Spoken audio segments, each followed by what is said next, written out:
esperábamos un partido complicado por la calidad individual de algunos de los jugadores rivales, pero en la realidad lo que ha pasado es que sufrimos más por errores individuales que por mérito del rival. Creo que estuvimos mucho por encima del rival durante la gran mayoría del partido. A pesar del buen partido, desafortunadamente no conseguimos lograr los 3 puntos, así que seguiremos trabajando igual para seguir mejorando y seguir intentando sacar puntos en todo lo que resta de la temporada. Estamos mejorando a cada semana que pasa. El problema es que esa mejoría no se está transformando en puntos.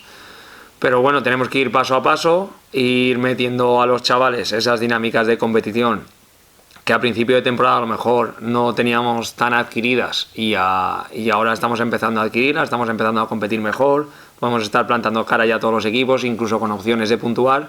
Entonces ese es el paso y la dinámica en la que tenemos que seguir durante la temporada. Fue un partido que empezamos por debajo en el marcador, con sobre todo un segundo gol en el último minuto de la primera parte. La segunda parte salimos bien, metimos un gol, nos metimos en el partido, luego volvimos a encajar, pero volvimos a saber reaccionar bien, incluso llegando al tramo final del partido con opciones incluso de empatar y de puntuar.